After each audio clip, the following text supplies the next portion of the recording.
Thank you for staying with us. President Bola Tinubu recently declared a state of emergency on food security and also directed that all matters pertaining to food and water availability and affordability as essential livelihood items be included within the purview of the National Security Council. The president says his administration will deploy some savings from the fuel subsidy removal into the agricultural sector, focusing on revamping the agricultural sector. Now, TVC News State House correspondent Femi Akonde has details. President Bola Tinubu says his administration is worried about the clear and present danger to food security in the country. The recent policy of fuel subsidy removal has taken a toll on food prices and now threatens food security. President Bola Tinubu's declaration of a state of emergency on food security seeks to reverse the inflationary cost of food items and ensure affordability. The president has declared with immediate effect the following actions. 1, a state of emergency on food security. 2, that all matters pertaining to food and water availability and affordability as essential livelihood items be included within the purview of the National Security Council. The annual inflation rate in Nigeria rose for the 4th consecutive month to a near 18-year high of 22.41% in May this year. These new measures introduced by the Tinubu administration is meant to stop the hike in food prices and possibly force a downward trend. We shall create and support a national commodity exchange board that will review and continuously assess food prices as well as maintain strategic food reserve that will be used as price stabilization mechanism for critical grains and other food items. It seems this time the federal government may be out to find a lasting and sustainable solution to the farmer-herders conflict, which again is a serious threat to food security. President Tinubu's administration says it will adopt ranching as against cattle herding. The president seeks an increased and improved participation of relevant government institutions and stakeholders in the agricultural sector. But he insists the Central Bank of Nigeria will continue to play the lead role in funding the value chain of the agricultural sector that already accounts for 35.21% of employment in Nigeria.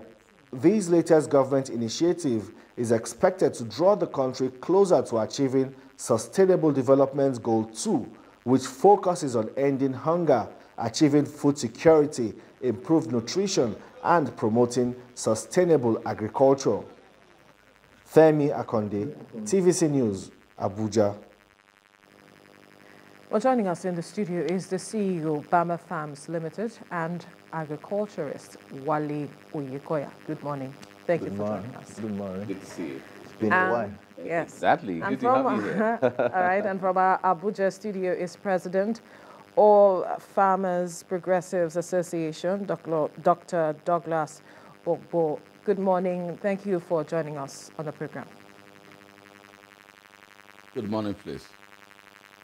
Right, let me begin with you, Dr. Ogbo.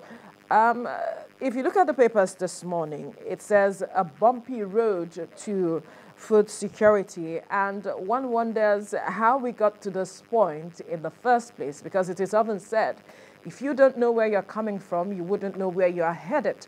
So how did we get to this point that the president had to declare a state of emergency on food security? Yes, good morning, listeners, and good morning, viewers. If I will say it, this is one of the most protracted problems we have in Nigeria. The issue of food security we are talking about today, which motivated the president to declare the state of emergency upon, is not one-day affairs. It has come since the inception of the administration of President Muhammadu Buhari. Since 2015, we've been battling with the issue of food insecurity. If we could recall, on on the immediate entry or exit of President Goodluck Jonathan, there was a crash in the price of crude oil globally. And that what motivated the former president, Muhammadu Buhari, to come up with the issue of diversification of Nigeria economy into agriculture. And that saved a little problem as at that time. But as time goes on, we discover that there are loopholes that are scattered everywhere that were not properly managed in respect of funds given for agriculture. And that is the reason why today we have what we're having today as a challenge in the food area. But having said this, it is a welcome development that President Tinubu has taken it upon himself with this idea to make sure that we come out of this food crisis in the country. And the only way we can get out of this mess is to adopt the real farmers to quickly go into production. Thank God this particular period is a period of production. And I believe within the period of 3 to 4 months, we will come out of these things if proper mechanism has been adopted. And that is what I think will be a saving grace to relieve us from this predicament. All right, let's come to the studio now, Wale. You have been on ground and been in the farms all the while. Now, we saw the reaction of a lot of people when the president declared a state of emergency in agriculture. What is going to change now? A lot is going to change. Okay. And if you could remember, we've been discussing about this state of emergency for a while. Yes, we have, right? over the years. Over the years, since 2015. Because after the exit of Dr. Akinwumi Adesina, things have really gone down in the agricultural sector to the extent that our growth have always been between 2 and 3%, which is not supposed to be. And according to the Maputo Agreement, which the government of Obasanjo is a signatory then, that 10% of our budget should be going to agriculture. Right from the time the Obasanjo, Goodluck Jonathan, everybody has been there, I think we never even get up to the point of 4%. So these are the problems we have been having. And declaring a state of emergency is a very welcome idea. In fact, this president tried to make people to believe that it's very bold and courageous. Because take a political will for you to declare a state of emergency on a sector that most of the successful government have been running away with. And it's affecting the citizens of the country. I'm a farmer, I know what we are facing. I know what we are going through. It has to start from the time of allocating lands. And you know the land use give all the power to the state government. Mm-hmm. They can do and undo whatever they want with the lands. So the issue of land is an issue. When you allocate a land to a farm, do you just allocate the land for them and leave them without no title, without no security? Not to even talk of the land grabbers. The state government will give you lands today. The government will turn like this. The Monele or the so-called land grabbers are dare to disturb you. Up to this moment, we have been disturbed in Lagos State, which we already wrote so many petitions. It's like the government are helpless. And how do you expect that kind of farmer to produce? We are talking about production here, not the service providers. The main problem we're having in this country is production. A lot of people have left the production because of the insecurities and so many myriad problems. But it could only be solved if this thing is tackled holistically from the beginning, from where it has started to the market and through all the value chains of agriculture. So it's not just about, and if you look at what is going on today, why we're having problem with production is that 80% of the food we eat today are still being imported. This is where the government really need to look into, because if you spend all this money to improve production, and at the same time, through the backyard, through the porous borders, some of these goods are still coming in. It's like just throwing the money into the buckets. So was the decision by the president to open the borders, some of the land borders, a wrong one? Is that what you're saying? Yes. Yes. No, I'm not saying it's a wrong one. There's no way you're going to close your border indefinitely. But there must be a control. There must be a control, not just all unwholesome goods will be coming in. At the same time, it's going to be affecting your own farmers. It's going to be affecting your own employment of your own people that you are importing into the country. All right, let's come back to you, Dr. Ogbo. You mentioned earlier that the past presidents tried to put in some measures at addressing this matter of food security, talking about the diversification agenda. And then we had the anchor borrower scheme where the president, asked the CBN to give out some monies to farmers. What went wrong from your perspective with that project that we are still seeing ourselves in this situation? Yes, that's good. You see, when the president came up with such idea, it was a welcome idea, but it was abused along the line. The reason of abusing it is that these farmers politically, as I can describe them, some of them, yes, they agree they are farmers, but they have no access to land. They portray themselves within the corridor of government, and they prove that they are farmers. And unfortunately, government cannot identify nor investigate properly to know whether this group of people that are talking are on ground. So funds were released to them, and when they went further, they said they are in the field, they are working. At the end of the day, some of them came with the report that there is flood, there is this, there is that, and so on and so forth. As I'm telling you today, All Farmers Progressive Association has already hit the ground running in production. The only why we cannot felt, or why the society cannot felt much about us is because we have not been empowered in any way. And if we do, believe you me, by today, we shouldn't be talking about food insecurity. So I believe the first approach that the last administration did was abuse. And many who collect such money will not even resolve that anchor borrower scheme at any point? Yes. Some of them had the anchor borrower something, and instead of diverting it, instead of putting it on what purpose they have been receiving it for, they diverted it for a different purpose. And that is why we cannot achieve the result. Look at when the rice pyramid were set by Rice Farmers Association. We have log of pyramids in Abuja here. But till today, we are looking at the cost of the price of rice, which is one of the stable commodities we have in the country. And when one commodity is affected, the rest all will be affected. So that brings about the problem we are facing today. But thank God for this new administration who have seen it as a point of making sure that the food crisis is abated. And the only way we can go about this is to engage farmers. We, as all progressive farmers, have already submitted a proposal to the federal government through the Secretary to the Government of the Federation, Senator Dr. George Akume. We have dropped our letter. We have dropped these books you are seeing here. It's a program on mechanization of agriculture in Nigeria. And all the problem is here and is being solved and being addressed. So there is nothing for us to worry about.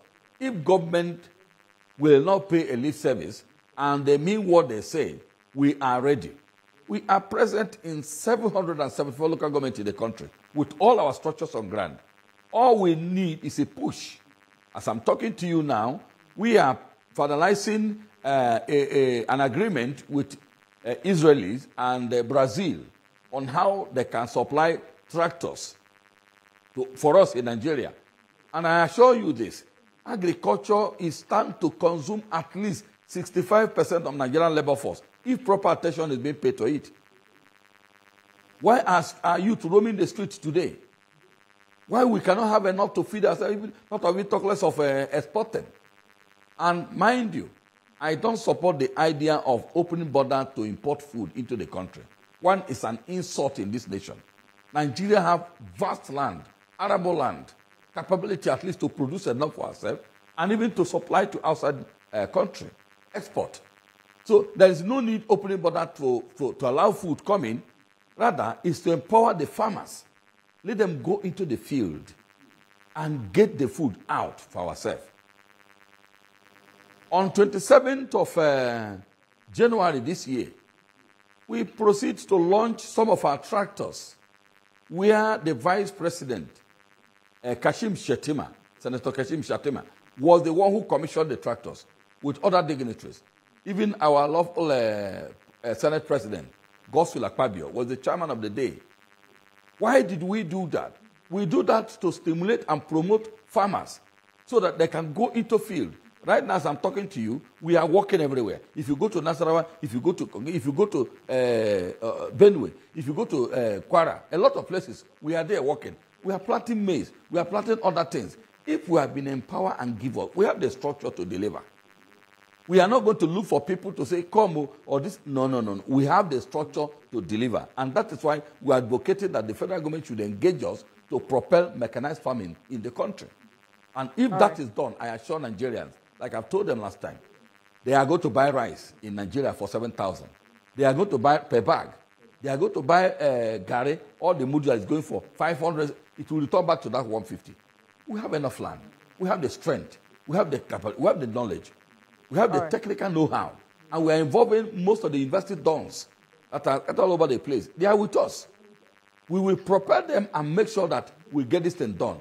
And why are some people not getting result over this thing is because they are not properly structured. Like we in our Farmers Progressive Association, we are building a portal. Okay, Dr. Ogbo, we need to quickly go on a commercial break, if you can hear me. We need to quickly go on a commercial break. When we return, we'll continue this conversation. You stay with us. Thank you for staying with us. We've been looking at the matter of the state of emergency declared by the President on food security. And we still have our guests at our Abuja studio is President of Farmers Progressive Association, Dr. Douglas Ogbo.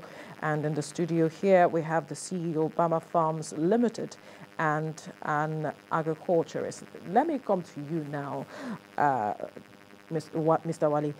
This matter, there are those who have said that this declaration is not holistic at addressing some of the root causes of what we see happening with regards to food security. There's the climate aspect, there's the matter of food inflation, and there's also the matter of security. And so people are saying that this declaration is not really going to address it at the root. I wonder what you say to that. Well, I think when they come with this issue, with this state of declaration, I believe they must have consulted some stakeholders. Yeah. But I'm yet to see who are the real farmers that are really part of these declarations. Because there's no one will go into the farm when there's no security. Security is the most important thing in life. Either through the banditry, through the herdsmen, or through the land grabbers, which are the moneyless, which the government really have to look into. And without the security, production is going to be very hindered. Because you can imagine you're in your farm, you are working, all these moneyless come with their cutlasses, so they drag everybody away. Definitely that production for that week is gone. And the flooding that is happening in Nigeria now, we could attribute it to climate change. But what do we do to address it? It's about 14 states in Nigeria now that is engulfed with flood. 14 states.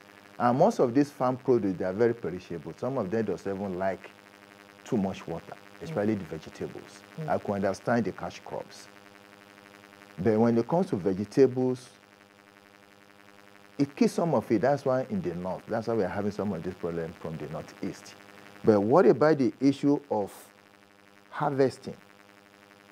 When you harvest, how do you distribute to the market? The transportation is very bad. Even the transportation from the city is even very high, not to talk of from the rural areas.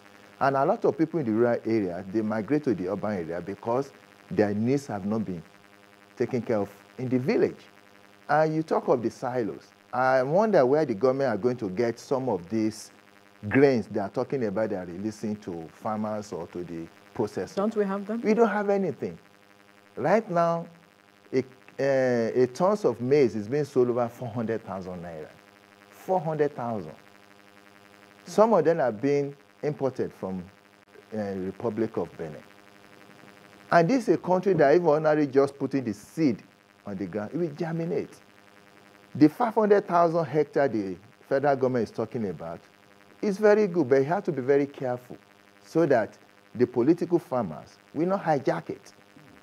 Because the people that are sitting down with all our policies, they have their own plan mapped out.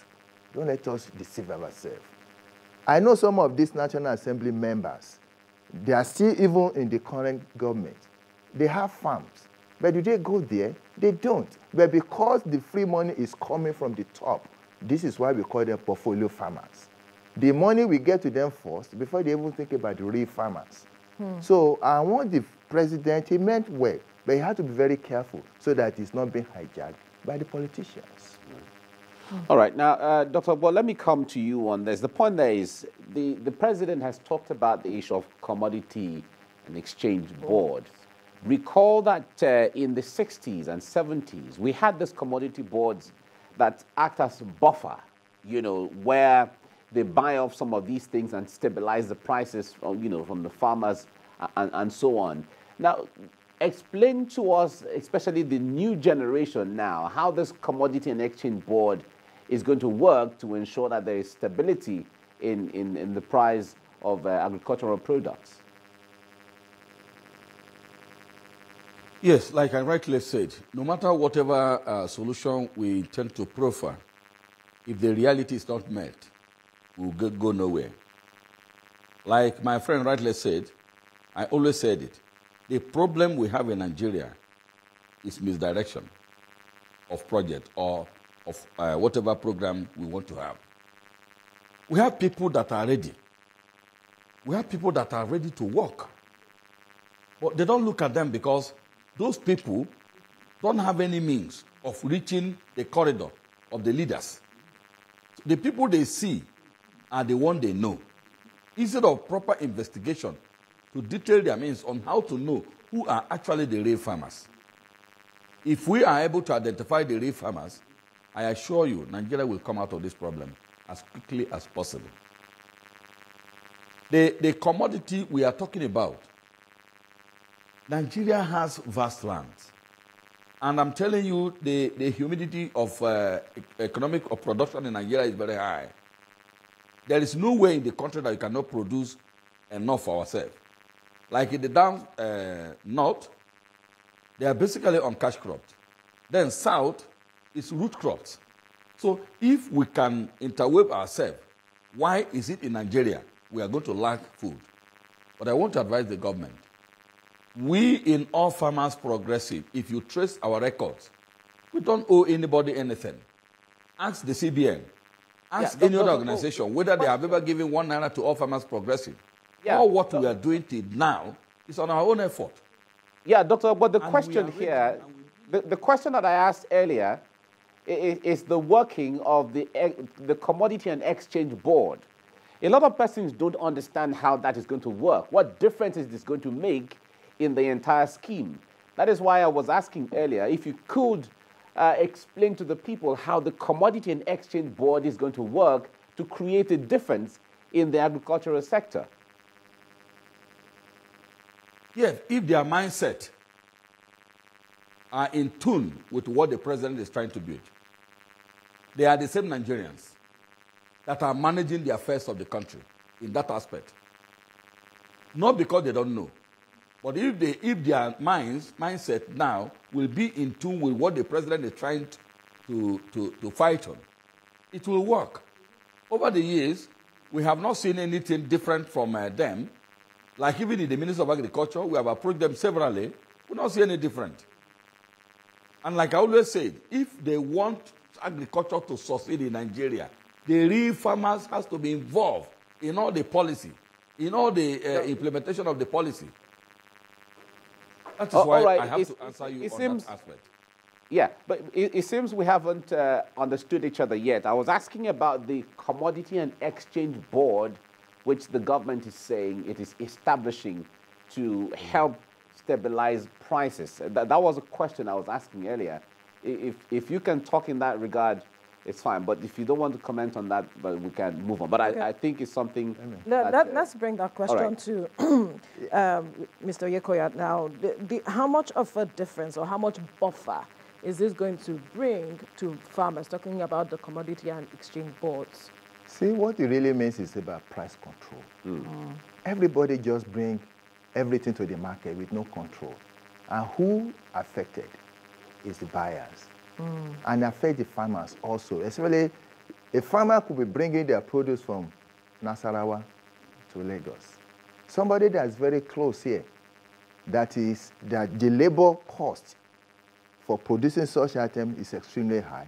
So definitely, those people coming from far, far away because of the cheap labor is going to nullify the price or increase the price of the local one. So exchange and commodity board have been there before. I think I don't know what just happened with the successful government that they abandoned it.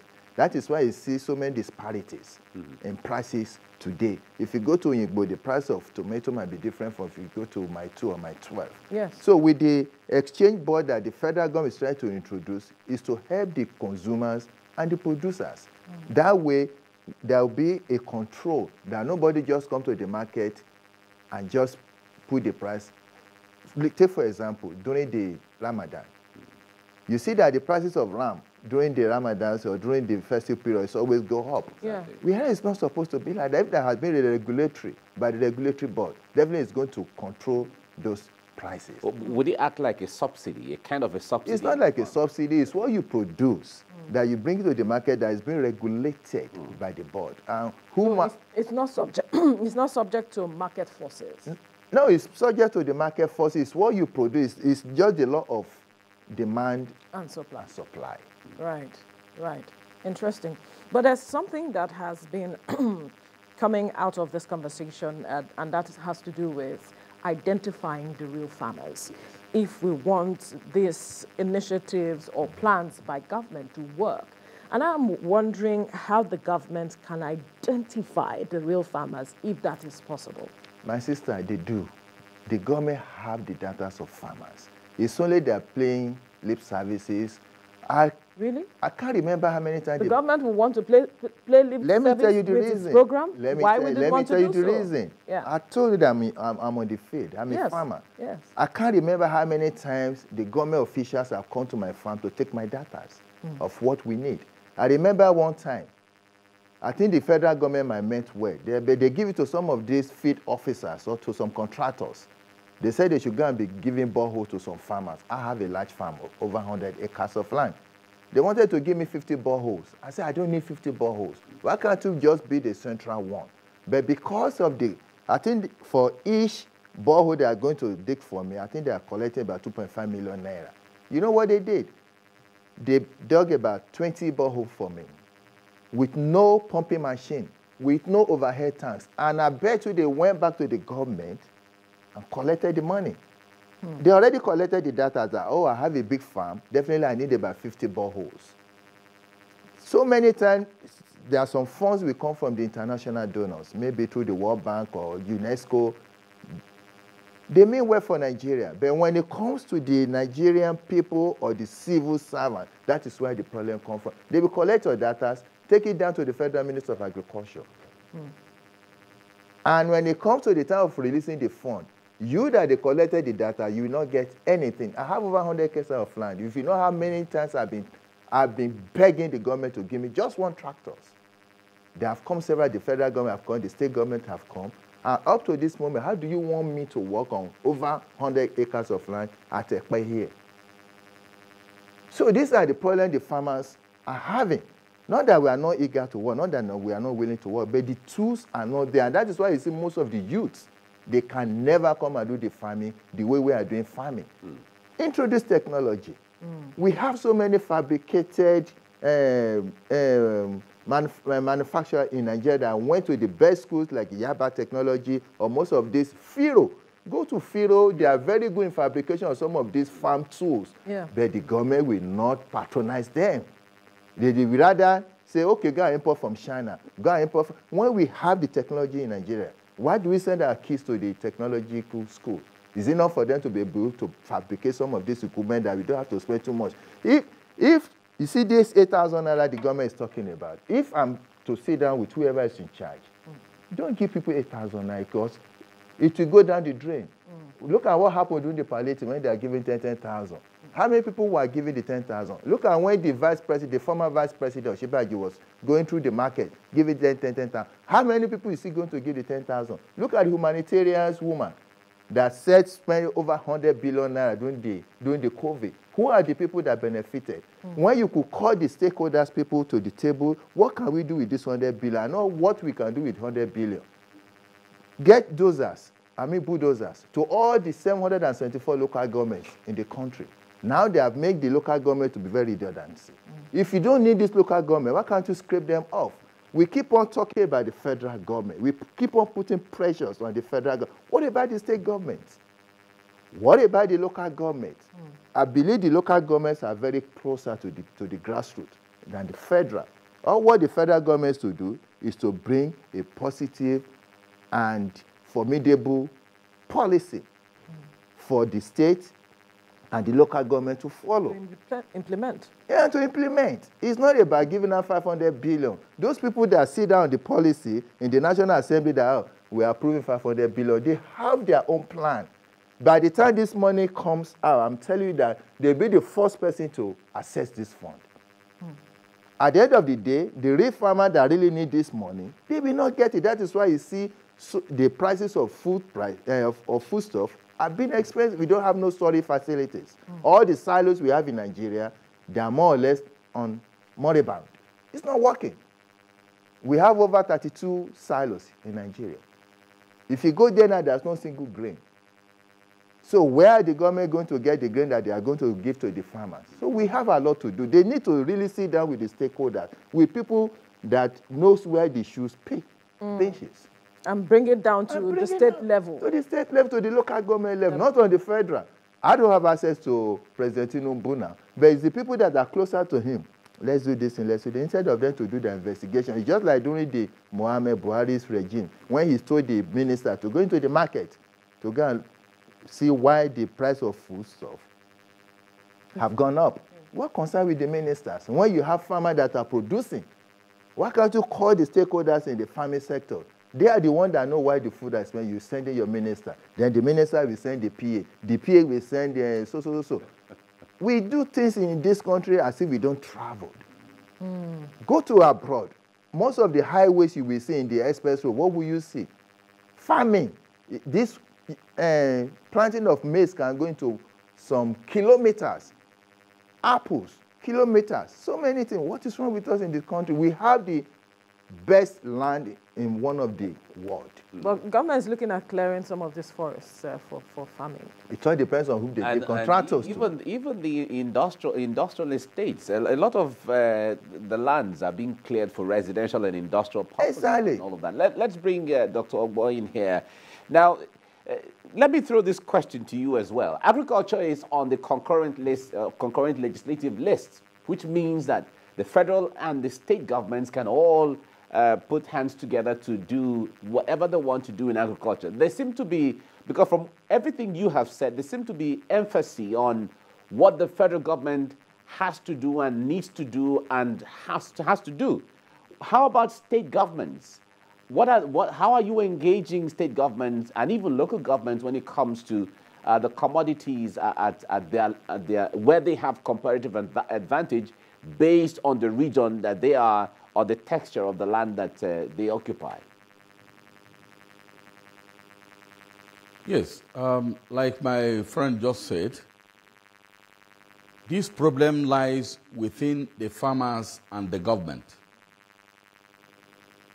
The state government, per se, as we are saying, they are the owner of the lands. But mind you, they don't care much about those lands. The lands belong to the owner. The occupants of the land are the owner of the land. What we normally do is to gather the community, seek for a land. Everybody will, allow the land to go. Whether those land belongs to you or not, we do a clearing, and then we allow everybody to come in there and farm. When they farm, we make a cluster in such a way that you can identify them easily. Now, why is federal government afraid or state government afraid of lending money to farmers? Because some of them, when they give, they don't pay back. But the way we structure it is in cluster way. Once you allow farmers, like 20, 30, to own a land together and farm together, there's no way individual can go behind to go and harvest his crops. We appoint a cluster head who monitor the whole thing. And at that point, we are ready and we will be able to come up with the solution of farmers diverting their crops at the end of harvest. So that whatever money we acquire from government, we can easily pay it. There was a time I put up a request to the central bank through Zenith Bank, demanding for 20 billion to fund our tractors and other implements to get farming easy for our teeming youth. You know, farming is labor intensive. And that is why most people are running away from it, especially the youth. Because nobody will be ready to hold a hoe and cutlass these days again. But with this modality we are employing, it gives leverage to youth to embrace the farming and also the women. So if we are able to collaborate with the community, the chiefs, and then later the state government can come in. Issue of land is not a problem in Nigeria. Issue of support. Government has meant it well, but the key players are the problem of this country. They diverted whatever government meant for the farmers to a wrong hand. And with that, you don't expect to achieve any good result. And that's why we're asking what the role... And that's why we're asking what the role of the state governments as well as local governments should be, who are closer to the people, instead of just leaving things in the hands of the federal government. Yes. You see, naturally, Nigeria, for many levels, are corrupt. Whether in the state or in the local government, when it gets to them, they will also know the way to do it. So the only solution is to get the real farmer who have the land, who are doing this thing, put it upon their head. Whatever money you release, I assure you, with my own organization, I will be able to pay it back within a stipulated period. Whatever money is invested in these tractors that will attract youth into the system, it will take only 2 to 3 years. We pay off the tractors. All right, Dr. Bo, are you saying...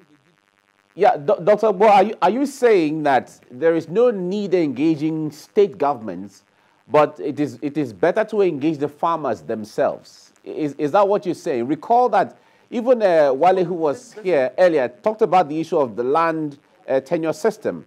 The CFOs are issued by state governments. They are the ones who have the powers by law to issue out any parcel of land as the case may be. And he mentioned one of the issues here where in his own farm, on some other farmers, when they are in the farm, some of these boys or youths in the area come out to say they have to, you know, levy some things and they pay. So the point there is, if you don't engage government, how do you take out some of these inconveniences that farmers face on a daily basis? Good. That is the real area I'm still talking about. Even if you engage the government come and say, okay, the whole of this land, I give it to you. Do you know that those land that is given to you, some people are there for life, working on those land, farming over the years. And you are coming out to say, these people should get out of this land, let a new breed of people come in. It won't work. What will work is the real people that own that land, congregate them. When you bring them together, agree that this land, we are going to farm together, everybody will have a portion in that land, either 2 hectares, either 3 hectares, you all agree, and you farm together. There will be no problem of insecurity or whatever on that land. And nobody's going to fight. Well, Doctor, but that seemed to be the ideal thing. But let's come to the practical aspect of it. It's good to see from that perspective, gather all the farmers together, have a cooperative, you know, and so on.